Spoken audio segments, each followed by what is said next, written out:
नमस्कार बंधुरा प्रिय पन्नार हेसेल घरे सबाइके स्वागत जानिए शुरू करছি আজকে আবারও একটা নতুন রেসিপি। অনেক দিন হয়ে গেল কোনো রেসিপি ভিডিও না দিতে পারায় সবার কাছে আমি আগে থেকেই ক্ষমা চেয়ে নিচ্ছি। তো আজকে আমি বানিয়েছি তন্দুরি চিকেন। তো এই তন্দুরি চিকেন রেসিপিটা খুব সহজেই কিভাবে বাড়িতে বানিয়ে নিতে পারবেন তো চলুন দেখে নিন।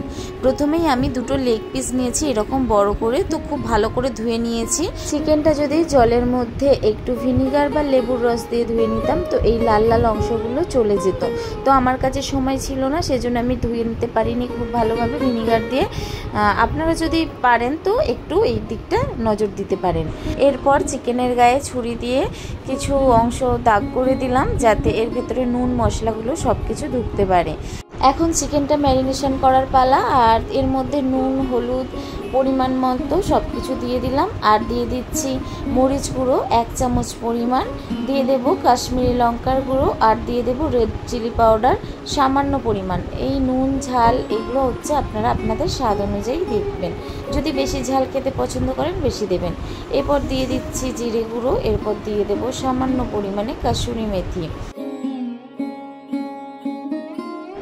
দিয়ে দিচ্ছি 1 চামচ পরিমাণ গরম মশলার গুঁড়ো, আর দিয়ে দিচ্ছি আদা রসুন পেস্ট 1 চামচ করে, আর দিয়ে দেব ঝরানো টক দই, মানে জল ঝরানো। আর হ্যাঁ, স্কিপ করে গেছি আমি তেলটা, তো তেলটাও আমি এর মধ্যে 3 চামচ পরিমাণ দিয়ে দিলাম। আর টক দইটা না জল ঝরানো টক দই দিলেই ভালো হয়। জলটা একটা ছাঁকুনির মধ্যে ঝরিয়ে নেবেন। আর এরপর খুব ভালো করে সমস্ত মশলা চিকেনের মধ্যে মাখিয়ে নিতে হবে। চিকেনের মধ্যে যে দাগ দিয়েছিলাম ছুরি দিয়ে সেই দাগগুলোর ভেতরেও অল্প অল্প করে মশলা ঢুকিয়ে দিতে হবে।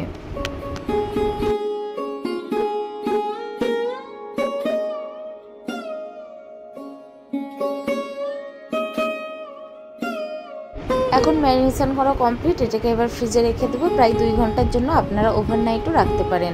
তো আমি রেখেছিলাম 4 ঘন্টার মতো। 4 ঘন্টা পর এবার এটা বার করলাম। আর এখন এটা ভেজে নেওয়ার পালা। তো প্রথমেই আমি তাওয়াতে আমি দিয়ে দিচ্ছি সাদা তেল 4 চামচ পরিমাণ, আর দিয়ে দিচ্ছি 1 চামচের একটু বেশি বাটার। বাটারটা তেলের মধ্যে খুব ভালো করে গলিয়ে নিতে হবে। বাটারটা গলে গেলেই ম্যারিনেশন করা চিকেন থেকে একটা চিকেনের লেগ আমি এর মধ্যে দিয়ে দিচ্ছি।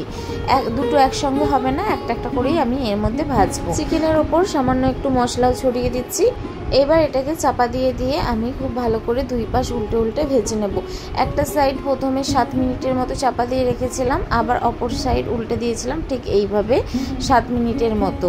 তো এইভাবে চিকেনটা খুব ভালো করে উল্টে পাল্টে ভেজে নিতে হবে।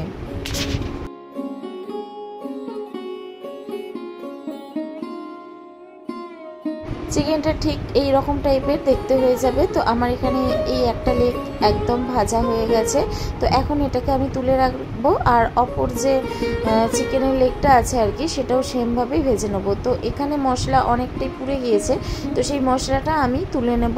তুলে আবার যে লেগটা ছিল সেই লেগটা দিয়ে চাপা দিয়ে সেম প্রসেস অনুযায়ী ভেজে নেব।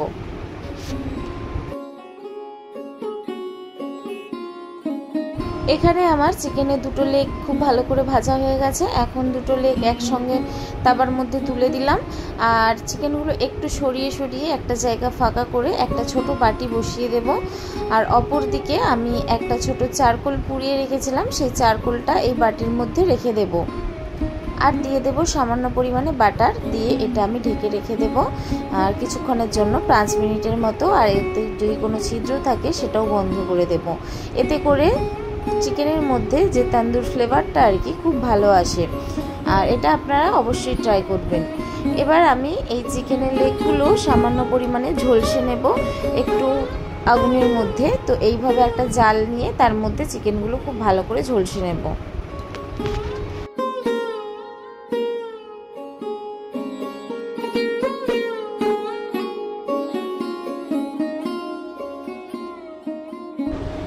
তো আজকে চিকেন তন্দুরি একদম রেডি, একদম রেস্টুরেন্টের মতো হয়েছে। এটা বাড়িতে বানিয়েছেন, কেউ বিশ্বাসই করবে না। তো অবশ্যই ট্রাই করবেন বাড়িতে। আর যদি ট্রাই করেন আমাকে অবশ্যই কমেন্টে জানাবেন কেমন লেগেছে।